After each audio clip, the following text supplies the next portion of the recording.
আপনার হাতে যদি এমন একটা জাদুর পাথর চলে আসে যেটা আপনার সব ইচ্ছা পূরণ করে দিতে পারে, তাহলে কেমন হবে? ঠিক এমনটাই ঘটে আমাদের আজকের গল্পের হিরোর সাথে। শুধু হিরোর সাথে বললে ভুল হবে, তার আশেপাশে সবার সাথে। কি নেই এই গল্পে? এলিয়েন থেকে শুরু করে দুই পায়ে হাঁটা কুমির, যে যখন যাই চাচ্ছে চারপাশের সাথে সাথেই সেটাই হয়ে যাচ্ছে, মানে একেবারে হুলস্থুল অবস্থা। যাই হোক, হ্যালো মুভিম্যানের বন্ধুরা, আমাদের আজকের মুভির নাম দ্য শর্টস। আর বরাবরের মতো আমি মুভিম্যান আছি আপনাদের সাথে। গল্পের শুরুতেই আমরা টই নামের একটা ছেলেকে দেখি, যে সকালে ঘুম থেকে উঠে তাড়াহুড়ো করে ব্রেকফাস্ট ছেড়ে স্কুলের জন্য বেরিয়ে পড়ে। আর ওই একই স্কুলে শহরের সব থেকে ধনী পরিবার ব্ল্যাক ফ্যামিলির দুই ছেলে মেয়ে কোল আর হেলভেটিকাও পড়তো। আর ওরা রোজ টইকে খুব জ্বালাতন করতো। ওদের সাথে আরো কয়েকটা দুষ্টু ছেলেও টইকে ধরে ডাস্টবিনে ফেলে দিত। কিন্তু আজ সকালে এমনটা হওয়ার আগেই টই বলে ওঠে, আমি জানি তোমরা আমাকে কেন প্রতিদিন বিরক্ত করো। আসলে তোমাদের এই লিডার হেলভেটিকা ও আমার প্রেমে পাগল হয়ে গেছে। দেখছো না, ও আমার মতো দাঁতে ব্রেসেস পড়েছে। আসলে টই হয়তো প্রতিদিন মার খেতে খেতে হালকা পাগল হয়ে গেছে। যাই হোক, তার এই কথা শুনে হেলভেটিকা তখন রেগে গিয়ে বলে, আমি প্রেম টেম করি না, আমি তোমাকে ঘৃণা করি। আর ঠিক তখনই কোল তাকে তুলে আবারও ডাস্টবিনে ফেলে দেয়।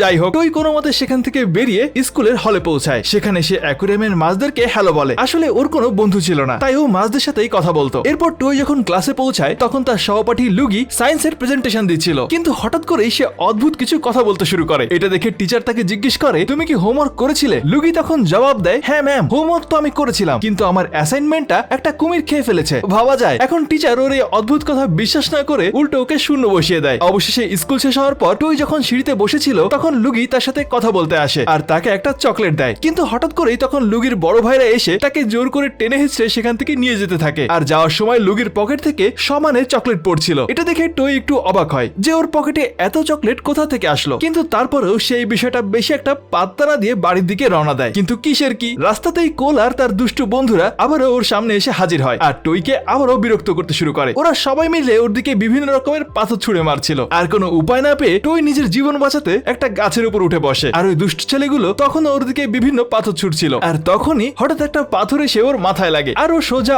অজ্ঞান হয়ে মাটিতে গিয়ে পড়ে। যখন ওর জ্ঞান ফেরে তখন দেখে ও একটা রংধনুর রঙের মতো পাথরের উপর পড়েছে। যেই মুহূর্তে ও পাথরটা হাতে নেয় ঠিক তখনই সে একটা আওয়াজ শুনতে পায়। আর সেই আওয়াজটা ওকে বলছিল, তুমি একটা ইচ্ছা চাইতে পারো। প্রথমে তো টই কিছুই বুঝতে পারেনি, কিন্তু তারপর সে বলে, ইস, যদি আমারও কিছু বন্ধু থাকতো। আর সেই কথা বলার সাথে সাথেই আকাশ থেকে বেশ কয়েকটা ছোট্ট ছোট্ট এলিয়েনের স্পেসশিপ নেমে আসে আর ওরা ওর বন্ধু হয়ে যায়। এরপর টই স্পেসশিপ গুলোকে নিয়ে বাড়িতে চলে আসে। আর এই পাথরের শক্তিতে এখন তার 4টা এলিয়েন বন্ধু তৈরি হয়ে গিয়েছিল। বাড়ির গেটে এসে টই তার নতুন বন্ধুদেরকে ব্যাগের মধ্যে লুকিয়ে থাকতে বলে। কিন্তু কিছুক্ষণ পরেই ইউএফও গুলো ব্যাগ থেকে বেরিয়ে আসে আর টিভিতে রেসিপি দেখে রান্না করতে লেগে যায়। অন্যদিকে ডাইনিং রুমে টই তার বাবা মায়ের সাথে কথা বলছিল। ঠিক তখনই তার বোন স্টেসি রেগে মেগে সেখানে আসে। আসলে ওর বয়ফ্রেন্ডের সাথে ওর ঝগড়া চলছিল। কিন্তু হঠাৎ করে ওরা সবাই রান্নাঘর থেকে অদ্ভুত আওয়াজ শুনতে পায়। টই দৌড়ে সেখানে যায়, গিয়ে দেখে সেই স্পেসশিপ গুলো দারুণ সব খাবার বানিয়েছে। সে খুব খুশি হয়ে মজা করে সব খাবার খেতে শুরু করে। এরপর ওই এলিয়েনরা টইয়ের পুরো ঘরটাও পরিষ্কার করে দেয়, এমনকি ওর দাঁতগুলো সোজা করে ব্রেসেস সরিয়ে দেয়। কিছুক্ষণ পর স্টেসি টইয়ের ঘরে তার চাবির রিং খুঁজতে আসে আর ওই জাদুর পাথরটা খুঁজে পায়। আর স্টেসি তখনও ফোনে তার বয়ফ্রেন্ডের সাথে ঝগড়া করছিল। রাগের মাথায় সে ওই পাথরটা ছোঁয়া অবস্থায় বলে,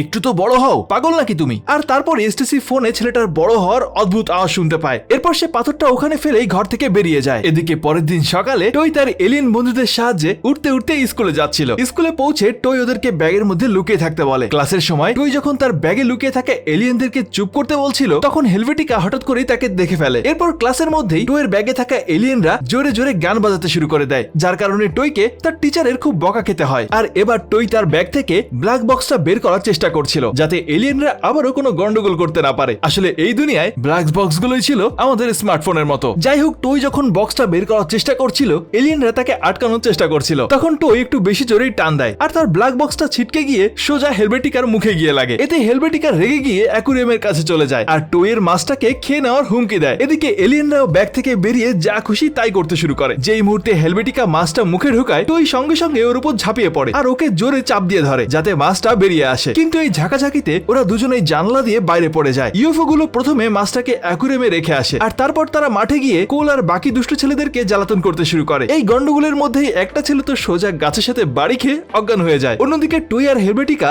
জানালা দিয়ে নিচে পড়ে যাওয়ায় বেশ ভালোই ব্যথা পেয়েছে, যার পর তাদের দুজনকে হাসপাতালে ভর্তি করা হয়। আর এখন ওদের দুজনের হাতেই সেম প্যাটার্নে প্লাস্টার লাগানো ছিল। কিন্তু এই ঘটনার চক্করে ওদের মধ্যে একটা বন্ধুত্ব হয়ে যায় আর ওই অদ্ভুত ছেলে লুগিও ওদের বন্ধু হয়ে যায়। কিন্তু এই সব কিছুর পেছনের আসল ঘটনাটা কি বলুন তো? আসলে এই সব গন্ডগোলের পেছনে লুগিরই হাত ছিল। আগের দিন বাইরে খুব বৃষ্টি হচ্ছিল, তাই লুগির দুই ভাই লুজার আর লেজার ঘরে বসে ভিডিও গেম খেলছিল। কিন্তু কিন্তু লুগির বাইরে ঘুরতে যাওয়ার ইচ্ছা হয়। আর যেই না ও এই কথা বলে হঠাৎ করে বৃষ্টি থেমে যায় আর একটা সুন্দর রংধনু দেখা যায়। এরপর 3 ভাই মিলে বাইরে খেলতে যায়। বাইরে গিয়ে রংধনু দেখে ওরা ভাবতে শুরু করে এই রংধনুটা আসলে আসলো কোথা থেকে। অনেক খোঁজাখুঁজির পর ওরা রংধনু শুরুতে পৌঁছায় আর সেখানে একটা রংধনু রঙের পাথর দেখতে পায়। লুগি পাথরটা হাতে তুলতেই সেই একই আওয়াজ শুনতে পায় যে তোমার প্রথম ইচ্ছা চাও। আর এটা শুনেই সে তার প্রথম ইচ্ছা হিসেবে চায় যে তার পকেট থেকে যেন কোনোদিনও চকলেট শেষ না হয়। চিন্তা করা যায় শুধুমাত্র কয়েকটা চকলেট চেয়েছে এই পিচ্চি। আচ্ছা আপনারা হলে কি চাইতেন বন্ধুরা? যাই হোক, এরপর লুগি কুমির আর সাপে ভরা পুকুর দিয়ে ঘেরা একটা উঁচু টাওয়ারের কেল্লা চায়। এবার লুজার আর লেজারও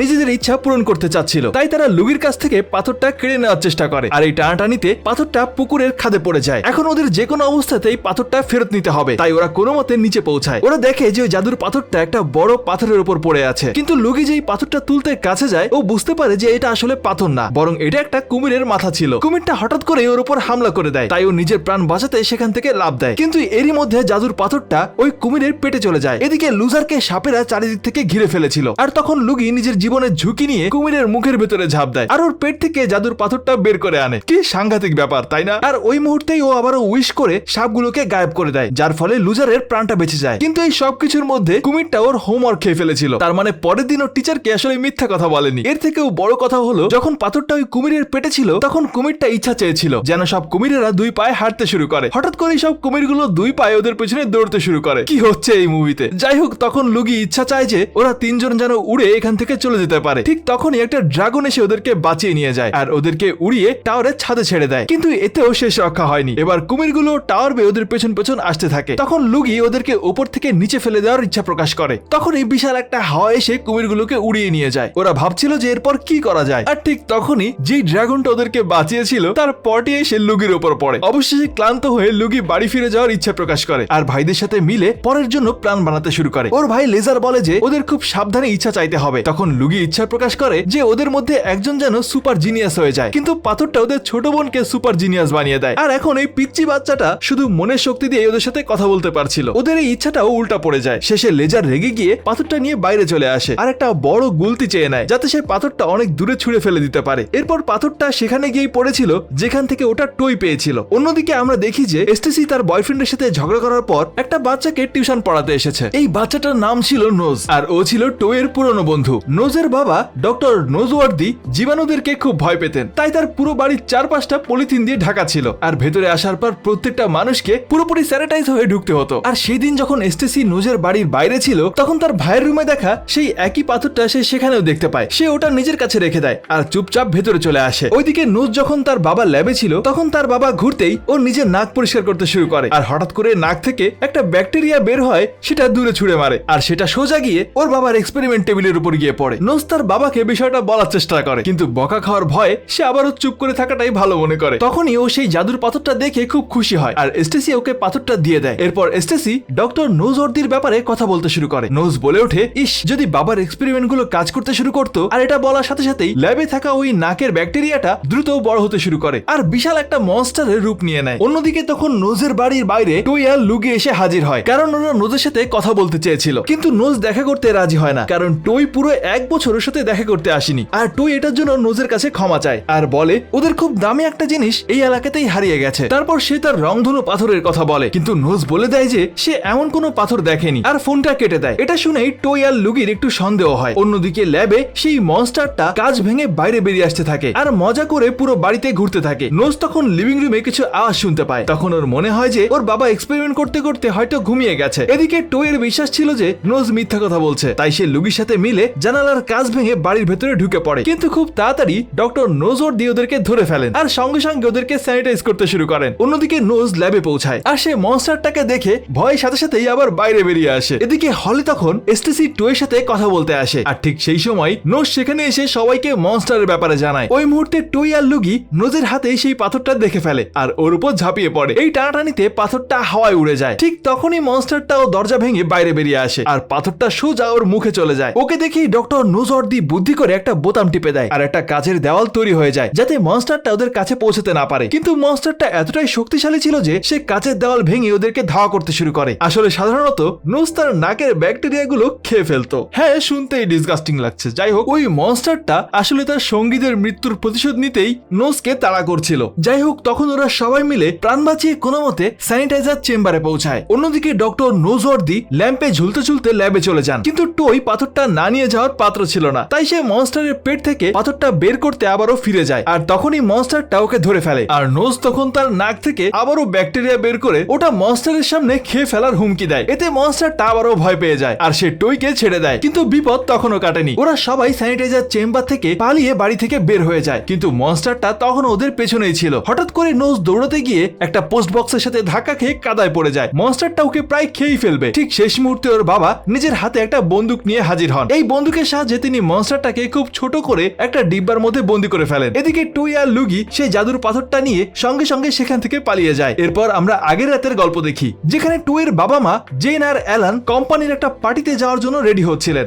আজ রাতে ওদের দুজনের মধ্যে একজনকে কোম্পানির পার্টনার বানানো হবে। আর এই সময় অ্যালান জেনকে ফোনে কিস পাঠায়, যদিও ওরা একই রুমে ছিল। তখন জেন বুঝতে পারে যে টেকনোলজির কারণে ওরা আজকে একে অপর থেকে কতটা দূরে চলে গেছে। তৈরি হওয়ার পর জেন টইকে বিদায় জানাতে ওর ঘরে আসে, কিন্তু টো ওই সময় ঘুমাচ্ছিল। ঠিক তখনই টোয়ের ব্ল্যাক বক্সে হেলভেটিকার মেসেজ আসে। জেন সেটা পড়ার জন্য এগোতেই হঠাৎ করে টোয়ের ঘুম ভেঙে যায়। তখন জেন তার লিপস্টিক উঠানোর নাটক করে মাটি থেকে সেই জাদুর পাথরটা তুলে নিজের ব্যাগে নিয়ে নেয়। জেন চলে যাওয়ার পর লুগি টইকে ফোন করে সেই এলিয়েনদের ব্যাপারে কথা বলে। লুগি বলে যে টইয়ের এই এলিয়েন বন্ধুরা নিশ্চয়ই জাদুর পাথরের জন্য এসেছে, এখন লুগির এই পাথরটা ফেরত চাই। তাই সে টইকে জিজ্ঞেস করে যে সে পাথরটা কোথায় রেখেছে। তখন টই বুঝতে পারে যে নিশ্চয়ই ওর মা ভুল করে জাদুর পাথরটা তাদের সাথে নিয়ে গেছে। অন্যদিকে জেন আর অ্যালেন যখন পার্টিতে যাচ্ছিল তখন জেনের হানিমুনের কথা মনে পড়ে যায়। সে অ্যালানকে বলে আজ আমরা একান্তে সময় কাটাতে পারি, কিন্তু অ্যালান তো ফোনে কথা বলতেই ব্যস্ত ছিল। হঠাৎ করেই জেন নিচে পড়ে যায়, কিন্তু অ্যালান সেটা টেরই পায় না। ওঠার পর জেন বলে যে সে চায় ওরা একে অপরের আরো কাছে আসুক, আর এটা বলতেই তার ব্যাগের মধ্যে থাকা জাদুর পাথরের শক্তি কাজ করতে শুরু করে। আর হঠাৎ করে ওদের দুজনের শরীর একে অপরের সাথে জুড়ে যায়। আর এটা দেখে ওরা এতটাই ভয় পেয়ে যায় যে দৌড়ে গিয়ে পাশের ঝোপের মধ্যে লুকিয়ে পড়ে। আর জেনের পার্সটা সিঁড়ির উপরেই পড়ে থাকে। কিছুক্ষণ পরেই হেলভেটিকা পার্সটা খুঁজে পায়, কিন্তু সে জানতো না যে এর ভেতরেই জাদুর পাথর আছে। ঠিক তখনই টই সেখানে পৌঁছে যায়, আর সে পেছন থেকে তাকে ভয় দেখায়। হেলভেটিকা রেগে গিয়ে তার মুখের উপর পার্সটা ছুঁড়ে মারে। এটা দেখে হেলভেটিকার বাবা মিস্টার কার্বন টইকে বকাবকি করে, আর তারপর হেলভেটিকা টইকে রান্নাঘরে নিয়ে যায় আর ওর চোখের উপর বরফ ঘষতে শুরু করে। সে দাঁত কামড়ে কামড়ে বলছিল ব্যথা করছে নিশ্চয়ই, তাই না? এরপর হেলভেটিকা জিজ্ঞেস করে যে সে পার্টিতে কি করতে এসেছে। টই তখন বলে সে তার মায়ের পার্সটা নিতে এসেছে। আর তখনই টেবিলের উপর তার মায়ের পার্সটা দেখে জাদুর পাথরটা তুলে নিয়ে সেখান থেকে চলে যেতে শুরু করে, কিন্তু সে যাওয়ার আগেই হেলভেটিকা তাকে ধরে ফেলে যাতে সে পালাতে না পারে। টই চিৎকার করে তাকে জাদুর পাথরটা ছাড়তে বলে, আর হেলভেটিকা এটা শুনেই বুঝতে পারে যে এই পাথরের মধ্যে নিশ্চয়ই জাদুর শক্তি আছে। হেলভেটিকা জিজ্ঞেস করে এটা কিভাবে কাজ করে। আর ঠিক তখনই কোল সেখানে এসে টইকে বরাবরের মতো আবারও ডাস্টবিনে ফেলে দেয়। তখন হেলভেটিকা রেগে গিয়ে বলে যে তার ভাইয়ের মাথা একেবারেই খারাপ হয়ে গেছে আর সে চায় যে ও একটা পোকা হয়ে যাক। এদিকে জেন আর অ্যালান জানালা দিয়ে কোলকে পোকা হয়ে যেতে দেখে ফেলে, আর তখনই তারা বুঝতে পারে যে আসলে তাদের এই পরিণতি কিভাবে হয়েছে। তাই তারা আবারও পার্টিতে চলে এসে সেই পাথরটা ফেরত দিতে চাচ্ছিল যাতে তারা আবারও স্বাভাবিক হতে পারে। অন্যদিকে রান্নাঘরে টই যখন ওঠে তখন তার মাথায় ডাস্টবিনটা ছিল, আর সোজা আসতে গিয়ে সে স্টিলের ডাস্টবিনটা হেলভেটিকার মুখে মেরে দেয়। এই চক্করে পাথরটা উড়ে গিয়ে একজন ওয়েটারের ট্রেতে গিয়ে পড়ে। এদিকে জেন আর অ্যালানও পাথরটা খুঁজছিল, আর অন্যদিকে হেলভেটিকা আর টইও একই সাথে সেটা খুঁজছিল। ঠিক তখনই মিস্টার কার্বন পাথরটা খাবার ভেবে তুলে নেয়। সে জেন আর অ্যালানকে আলাদা হয়ে তাড়াতাড়ি স্টেজে আসতে বলে, কিন্তু জেন আর অ্যালান তো ইচ্ছা করলেও আলাদা হতে পারছিল না। তখন মিস্টার কার্বন তাদের এই কথায় ইমপ্রেস হয়ে যায়। আসলে ওরা দুইজন স্বামী স্ত্রী কোম্পানি এ আর বি টিমের লিডার ছিল। এরপর মিস্টার কার্বন বলে শত্রুদের কাছাকাছি থেকে তাদের সাথে ঝগড়া করতে থাকো। আর এটা বলতেই সেখানে উপস্থিত সবাই একে অপরের সাথে মারামারি করতে শুরু করে দেয়। ওয়েটারের সাথে ধাক্কা লাগায় মিস্টার কার্বনের হাত থেকে পাথরটা পড়ে যায়। সেই মুহূর্তে জেন আর অ্যালান মাটিতে পড়ে থাকা পাথরটা তুলে নেয়, কিন্তু তাদের ইচ্ছা চাওয়ার আগেই হেলভেটিকা এসে তাদের হাত থেকে পাথরটা আবারও ছিনিয়ে নেয়। এখন সে তাড়াতাড়ি তার বাবাকে এই পাথরের শক্তির ব্যাপারে জানাতে চাচ্ছিল, কিন্তু ততক্ষণে চারিদিকে হট্টগোল বেঁধে গেছে। আর এটা দেখে মিস্টার কার্বন রেগে আগুন হয়ে যায়। এদিকে হেলভেটিকা বারবার চেষ্টা করেও তার বাবাকে কিছুই বোঝাতে পারছিল না, আর অবশেষে সে রেগে গিয়ে তার বাবাকে বলে কান খুলে আমার কথা শোনো। আর এখানে এনিমেলের রণবীর কাপুর থাকলে হয়তো বলতো सुनाई दे रहा है बेरा नहीं हूं मैं। কিন্তু এখানে তো আর সে ছিল না, আর তাই জাদুর প্রভাবে মিস্টার কার্বনের কানগুলো বড় হয়ে যায়। এরপর সে পাথর দিয়ে নিজের প্লাস্টার সরিয়ে একটা রকেট বাইক চেয়ে নেয়, আর সাথেই জাদুর সাহায্যে নিজের দাঁতের ব্রেসেস গুলো সরিয়ে ফেলে। এরপর হেলভেটিকা পাথর নিয়ে বাইকে চেপে সেখান থেকে পালিয়ে যায়। জেন আর অ্যালান তার পেছনে সাইকেলে ধাওয়া করে। কিছুক্ষণ পরে হেলভেটিকার বাইক একটা পাথরের সাথে ধাক্কা খায়, আর সে উড়ে গিয়ে একটা ডাস্টবিনের মধ্যে পড়ে। এই চক্করে জাদুর পাথরটা আবারও তার হাত থেকে ছুটে গিয়ে ঘুরতে ঘুরতে মিস্টার কার্বনের বাংলোতে এসে পৌঁছে যায়। কার্বন যে ইচ্ছা চাওয়ার জন্য পাথরটা তোলে, ঠিক তখনই অনেকে একসাথে তার উপর হামলা করে বসে, আর অবশেষে টুই পাথরটা তুলে নেয়। আর সবাই সবাই যেন আবারও আগের মতো স্বাভাবিক হয়ে যায়, পাথরের কাছে সেটাই চায়। আর এটা বলতেই সবাই লড়াই করা বন্ধ করে দেয়। তার বাবা মা একে অপরের থেকে আলাদা হয়ে যায়, আর কোলও পোকা থেকে আবারও মানুষ হয়ে যায়। এরপর টুই সাথে সাথে বাইরে গিয়ে পাথরটাকে ছুঁড়ে দূরে ফেলে দেয়, আর সেটাই ডক্টর নোজওয়ার্দির বাড়িতে গিয়ে পড়েছিল। আর পরের দিন স্টেসি ওখান থেকেই পাথরটা পেয়েছিল। যাই হোক, এখন নোজের থেকে পাথরটা নিয়ে টুই তার প্লাস্টার খোলার ইচ্ছা পোষণ করে। সে অন্য কিছু চাওয়ার আগেই হেলভেটিকা সেখানে এসে তার কাছ থেকে পাথরটা ছিনিয়ে নেয়। আর ওই মুহূর্তেই ব্ল্যাক বক্সের সিকিউরিটি গার্ডদের টিম সেখানে পৌঁছে যায়, আর তারা বাচ্চাদেরকে বলে পাথরটা আমাদের হাতে তুলে দাও। কিন্তু নোজ এই পাথরটা মিস্টার ব্ল্যাকের হাতে দিতে চাচ্ছিল না, তাই সে হেলভেটিকার হাত থেকে পাথরটা চুরি করে পালিয়ে যায়। আর এবার সে ওড়ার ইচ্ছা চায়, কিন্তু পাথরটা তাকে একটা পাখি বানিয়ে দেয়। আর পাথরের ওজনে সে ঠিকঠাক ভাবে উঠতেও পারছিল না। কিছুক্ষণের মধ্যেই পাথরটা লেজারের হাতে চলে আসে, আর সে ঘরে ঢুকে ইচ্ছা প্রকাশ করে যে পাথরটাকে বাঁচানোর জন্য সবার থেকে যেন তার হাতটা লম্বা হয়ে যায়, যাতে তার হাত থেকে কেউ পাথরটা নিতে না পারে। কিন্তু আমাদের চালাক হেলভেটিকা সবার থেকে আলাদা হয়ে 2 তলায় পৌঁছে যায়, আর সেখান থেকেই তার হাত থেকে পাথরটা আবারও ছিনিয়ে নেয়। যেই মুহূর্তেই সেই পাথরটা হাতে নেয়, ওদের দুজনের শক্তি গায়েব হয়ে যায়। এবার হেলভেটিকা রেগে লেজারকে একটা ঘুষি মারে, আর তার হাত থেকে পাথরটা পড়ে সোজা মিস্টার কার্বনের হাতে গিয়ে পড়ে। পাথরটা হাতে নিয়েই কার্বন তার কর্মচারীদেরকে চাকরি থেকে বের করে দেয়, আর নিজের জন্য একটা টাকার পাহাড় চেয়ে বসে। ঠিক তখনই হেলভেটিকা চালাকি করে তার বাবাকে বলে, বাবা এইসব টাকা ব্যাংকে ট্রান্সফার করে দাও। আর মিস্টার কার্বনও যে ইচ্ছেটা প্রকাশ করে, হঠাৎ করেই তার নিচ থেকে সব টাকা হাওয়া হয়ে যায়, আর সে নিচে পড়তে পড়তে একটা বিল্ডিং ধরে ঝুলতে থাকে। এখন সেই জাদুর পাথরটা একটা সিকিউরিটি গার্ডের হাতে চলে আসে। সে জোরে জোরে হাসতে হাসতে বলে সে এখন যা চাইবে তাই হতে পারবে। এই কথা শুনে টুই বুঝতে পারে যে মানুষের লোভ সবকিছু ধ্বংস করে দিতে পারে। তাই এখন সব বাচ্চারা মিলে ঠিক করে তারা সবাই মিলে এবার বড়দেরকে আটকাবে। আর সিকিউরিটি গার্ডটা যেই ইচ্ছা চাইতে যাবে, হেলভেটিকা মাঝখান থেকে এসে পাথরটা ছুঁয়ে বলে সিকিউরিটি গার্ড যেন একটা সসেজ হয়ে যায়। ঠিক তখনই স্টেসির বয়ফ্রেন্ড সেখানে এসে হাজির হয়। সে বিল্ডিং এর মতো বড় হয়ে গিয়েছিল, কারণ স্টেসি অজান্তেই তাকে বড় হতে বলেছিল। সে মিস্টার কার্বনকে নিরাপদে নিচে নামিয়ে আনে। তারপর মিস্টার কার্বন পাথরটা নিজের দখলে নিয়ে নেয়, আর এবার সে ইচ্ছা পোষণ করে যেন সে পৃথিবীর সব থেকে শক্তিশালী হয়ে যায়। আর সেই মুহূর্তেই তার শরীর ব্ল্যাক বক্সের একটা বিশাল রোবটে পরিণত হয়। এখন নিজের বাবার মোকাবেলা করার জন্য হেলভেটিকা নিজে একটা বড় মৌমাছি হয়ে যায়, আর কোল আবারও একটা বিশাল বড় বিটেল পোকা হয়ে যায়। আর ওরা দুজনে মিলে ওদের পাগল বাবাকে থামানোর চেষ্টা করতে থাকে। এইদিকে টই তার এলিয়েন বন্ধুদের সাহায্যের জন্য ডাক পাঠায়, আর লুকি তার কুমিরের বাহিনীকে ডেকে নেয়। এখন মিস্টার কার্বনের উপর একসাথে অনেকগুলো হামলা হচ্ছিল, কিন্তু তারপরেও সে কুমিরগুলোকে তুলে দূরে ছুঁড়ে ফেলে দিচ্ছিল। একটা কুমির সোজা গিয়ে লুকির ছোট বোনের উপর পড়তে যাচ্ছিল, কিন্তু ঠিক তখনই সে তার মস্তিষ্কে শক্তি দিয়ে যে যেখানে ছিল সবাইকে থামিয়ে দেয়। সে কুমিরটাকে হাওয়ার ভিতরেই থামিয়ে দিয়েছিল। এবার সেই বাচ্চা মেয়েটা বলতে শুরু করে যে মানুষ নিজের লোভে পড়ে জাদুর পাথরের ভুল ব্যবহার করছে, তাই সে নিজের শক্তি দিয়ে সবকিছু একদম আগের মতো করে দেয়। আর তারপর বাচ্চাটা সবাইকে বলে যে তোমাদের সবার উচিত সবাই মিলে এই পাথরটা নষ্ট করে দেওয়া, কারণ কারো কাছে এত বেশি শক্তি থাকা কোনোভাবেই উচিত না। আর সবাই এতে রাজি হয়ে যায়। আর ঠিক তখনই হঠাৎ করে একটা বিশাল ঝড় আসে, আর জাদুর পাথরটা নিজের সাথে উড়িয়ে নিয়ে যায়। আর এখানে এই উদ্ভট পাগলাটে গল্পটা শেষ হয়ে যায়। গল্পটা আসলে আমাদেরকে দেখায় যে সব ইচ্ছা পূরণ করার ক্ষমতা হয়তো শুরুতে দারুণ মনে হতে পারে, কিন্তু লোভ আর অবিবেচনা সেই আশীর্বাদকেই অভিশাপে পরিণত করে। আর শেষ পর্যন্ত চরিত্রগুলো বুঝতে পারে যে জীবনে আসল জাদু কোনো পাথরের মধ্যে নেই, বরং বন্ধুত্ব, পরিবার আর একে অপরের পাশে দাঁড়ানোর মধ্যেই লুকিয়ে আছে। তারা শিখেছে যে সবচেয়ে বড় শক্তি হলো সংযম এবং সবার মঙ্গলের জন্য সঠিক সিদ্ধান্ত নেওয়া। পাথরটা হারিয়ে গেলেও তারা যে শিক্ষা পেয়েছে সেটাই তাদের জীবনের সব থেকে বড় অর্জন। এতটুকুই বলা ছিল। এখন চলে যাচ্ছি সরাসরি আমাদের মুভি ম্যানের ফ্যান সেকশনে। আমাদের আজকে সেরা মন্তব্যকার হিসেবে নির্বাচিত হয়েছেন এমডি সাকিব ভাই। তিনি বলেছিলেন, সরি বস, আপনার ভিডিও অনেকদিন ধরে দেখতে পারিনি, ফোন নষ্ট হয়ে গেছিল, এই জন্য সরি বস। আর আমার জন্য দোয়া করেন, আমি পালিয়ে বিয়ে করে ফেলেছি, পরে আমার ফ্যামিলিকে বলেছি, আর এখন আপনাকে বলছি আমার জন্য দোয়া করেন। আপনার জন্য জাদুর পাথর দরকার ভাই, শুধু দোয়াতে কাজ হবে না। যাই হোক, এটা দেখে আবার কেউ ইন্সপায়ার হবেন না। কমেন্ট করার জন্য অনেক ধন্যবাদ, আর এভাবে আমাদের পাশে থাকার জন্য আপনাদের সবাইকে জানাই অন্তরের অন্তঃস্থল থেকে অসংখ্য ধন্যবাদ। আজকের মতো বিদায় নিচ্ছি, আবারও দেখা হবে নতুন কোনো মুভির গল্প নিয়ে। ততদিন পর্যন্ত সবাই ভালো থাকুন, আর অবশ্যই ভালোকে ভালোবাসুন। তাই বলে পালিয়ে বিয়ে করা কোনো সলিউশন না।